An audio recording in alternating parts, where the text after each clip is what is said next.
Les gens ici n'ont pas la chance de recevoir les premiers soins. Ils ne peuvent pas appeler à l'aide. Et nous sommes si loin des médias. Vous faites partie d'un très petit groupe de journalistes qui ont même pu voir ça. Les journalistes européens et américains ne viennent pas ici parce qu'ils ont peur de venir ou parce que c'est trop difficile de se rendre. Une des choses qui nous a été racontée par des psychologues palestiniens très respectés qui viennent juste de terminer une étude sur les enfants est le fait que plusieurs de ces enfants palestiniens n'avaient plus le goût de vivre, qu'ils étaient si déshumanisés, si émus de voir leur père se faire particulièrement battre par les forces armées israéliennes.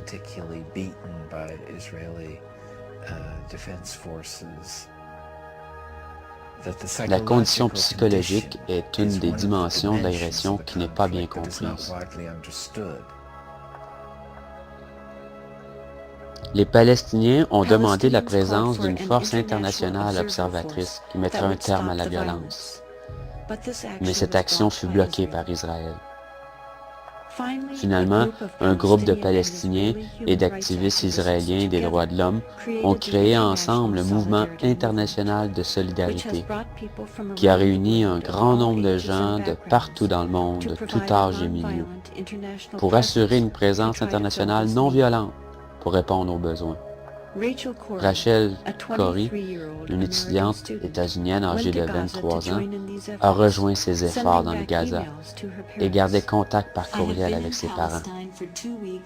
Je suis en Palestine depuis 2 semaines et 1 heure maintenant, et je n'ai toujours pas les mots pour décrire ce que je vois. Il est très difficile pour moi de décrire ce qui se passe ici quand je m'assois et communique avec les États-Unis. Quelque chose à propos du portail virtuel et du luxe. Je doute fort que les enfants ici aient déjà existé sans trou de buts de chars d'assaut dans leurs murs, et de tours de guet de forces armées les surveillant constamment de l'horizon. Je crois, malgré que je ne peux pas être certaine, que plusieurs de ces enfants comprennent que la vie n'est pas comme ça partout.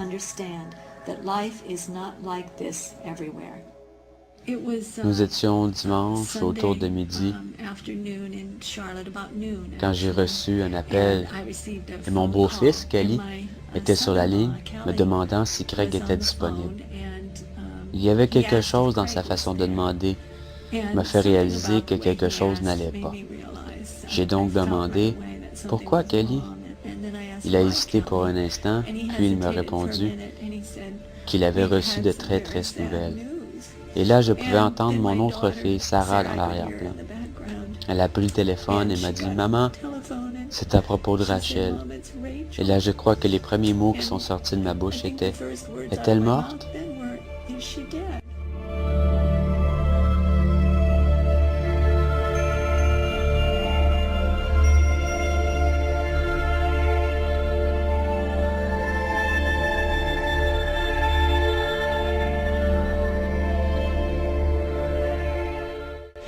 Nous étions en train de bloquer la destruction de maisons et de terres agricoles palestiniennes par les forces armées d'Israël.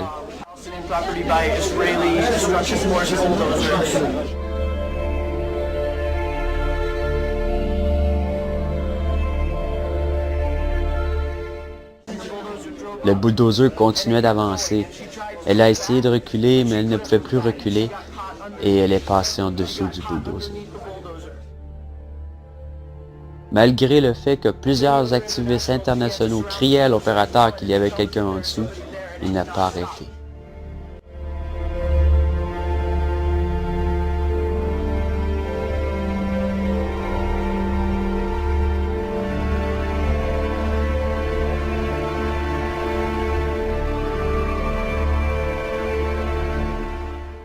Quand Rachel fut assassinée, elle protégeait la maison de docteur. Elle connaissait sa femme et ses enfants, et il considérait Rachel comme sa fille. Il avait acheté sa maison dans le centre du voisinage. Il y avait d'autres maisons entre lui et la frontière. Toutes les autres demeures ont été détruites. Nous avons entendu plusieurs personnes dire « Oui, mais c'était une zone de guerre. » Et Cindy, ma femme, répond « Oui, mais cette zone de guerre est le voisinage de ces gens. Ceux-ci sont des enfants. » I'm here for other children. I'm here because I care. I'm here because children everywhere are suffering and because 40,000 people die each day from hunger. I'm here because those people are mostly children. We have got to understand that the poor are all around us and we're ignoring them. We have got to understand that these deaths are preventable. We have got to understand that people in third world countries think and care and smile and cry just like us. We have got to understand that they are us, we are them. My dream is to stop hunger by the year 2000. My dream is to give the poor a chance. My dream is to save the 40,000 people who die each day. My dream can and will come true if we all look into the future and see the light that shines there.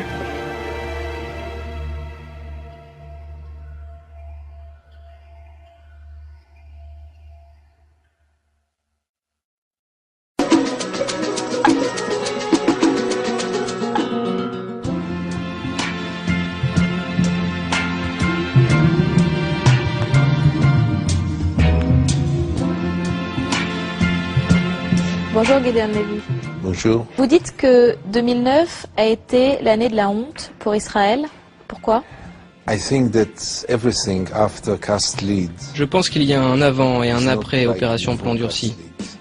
Ce qu'Israël a fait à Gaza, en utilisant des armes illégales, en usant et en abusant de son pouvoir militaire sur une société civile sans défense, et en commettant même des crimes de guerre. Le monde entier a vu tout cela et ne l'oubliera pas de sitôt, à mon avis. Et donc oui, j'ai encore plus honte d'être israélien aujourd'hui qu'il y a un an. Vous êtes très rare dans votre pays à dire de telles choses. Comment vous expliquez cette situation? Je suis une voix isolée parce que je pense que la société israélienne est totalement endoctrinée. Elle est très nationaliste, très favorable à l'armée. J'essaie de dire ma vérité. Mais le fait que j'ai la possibilité de dire ma vérité doit être mentionné. J'ai une totale liberté, je peux écrire ce que je veux dans les journaux, dire ce que je veux à la télé. Ça veut dire que les Israéliens, vos compatriotes, ne sont pas tout à fait conscients de la situation telle qu'elle est aujourd'hui? C'est une litote absolue. Ils n'en sont pas conscients du tout. Ils sont totalement aveuglés. Ils sont sûrs que l'armée israélienne est la plus morale du monde. Ils n'ont pas de problème de morale, ne se remettent pas en question. Ils sont très contents d'eux. Qu'est-ce que vous pensez de la stratégie de Barack Obama dans la région? Je crois qu'il a fait toutes les erreurs possibles. Il est tombé dans le piège tendu par Israël. Il a perdu un an sur la question stupide de savoir si les colonies allaient être gelées pendant 10 mois, 10 mois et une semaine, ou 10 mois et 3 semaines. Il est temps d'agir, pas de parler. Et si on ne force pas Israël à mettre fin à l'occupation, cela ne sert à rien. Ils vont à nouveau se rencontrer, négocier, il y aura un nouveau plan de paix. Et pendant ce temps, Israël continuera à construire des colonies. Et il a présenté un nouveau plan de paix justement au début de l'année. Et si vous regardez attentivement ce nouveau plan, vous verrez que c'est exactement le même que le précédent et que celui encore d'avant. Le premier plan remonte à 1968. Si vous comparez tous les plans de paix américains, ils se ressemblent tous, ils disent tous la même chose, et rien n'a été mis en place. Donc à quoi ça sert de perdre son temps à discuter quand il est urgent de faire quelque chose? Oui, mais comment on pousse Israël? C'est très facile, mais encore faut-il avoir la volonté de le faire. Israël n'est rien sans le soutien des États-Unis, sur les plans politiques, économiques et militaires. Les États-Unis devraient utiliser ce pouvoir pour forcer Israël à mettre fin à cette occupation, qui est illégale, inhumaine, et ne peut pas continuer pendant encore 40 ans. Israël a recommencé à faire des raids sur la bande de Gaza, a tué plusieurs Palestiniens. Est-ce que vous craignez une nouvelle guerre à Gaza très prochainement? Absolument. Nous sommes exactement dans la même situation qu'il y a un an. Ce qui montre bien que toute cette opération est un total désastre, un total échec. Donc ça n'a servi à rien? À absolument rien. Ils ont dit qu'ils allaient affaiblir le Hamas. Le Hamas est toujours aussi fort. Ils ont dit qu'ils allaient libérer Gilad Shalit. Gilad Shalit est toujours prisonnier. Ils ont dit que ce serait dissuasif. Cela n'a absolument pas été dissuasif. En ce moment, les relations diplomatiques entre Israël et la Turquie sont au plus mal. Qui est responsable de cette surenchère? C'est très clair. Israël agresse le premier qui ose le critiquer.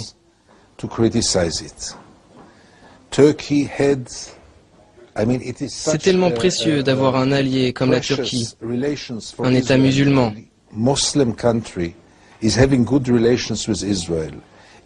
C'est très compliqué pour la Turquie de maintenir ses bonnes relations avec Israël dans le contexte du monde arabe. Et pourtant la Turquie y tient. Et voilà, Israël humilie les Turcs. Et pourquoi? Pour une série télévisée. Donc vous pouvez dire ce que vous voulez dans votre pays, mais les pays autour ne peuvent pas faire la même chose. Absolument. Benjamin Netanyahou veut maintenant fermer la frontière d'Israël avec l'Égypte. Qu'est-ce que vous pensez de cette nouvelle idée? Israël est en train de devenir comme Sparte dans la Grèce antique. Des murs, des barrières. Ce n'est pas le pays dans lequel j'ai envie de vivre, entouré par des barrières et par des barrages militaires. C'est ça l'Israël dont on rêvait? Merci beaucoup, Gideon Levy. Merci. Voilà, c'est la fin de cette émission, mais vous pouvez bien sûr la revoir en intégralité sur notre site internet Parole du Monde. C'est quand vous voulez, 7 jours sur 7, 24 heures sur 24 sur publicsénat.fr. À bientôt.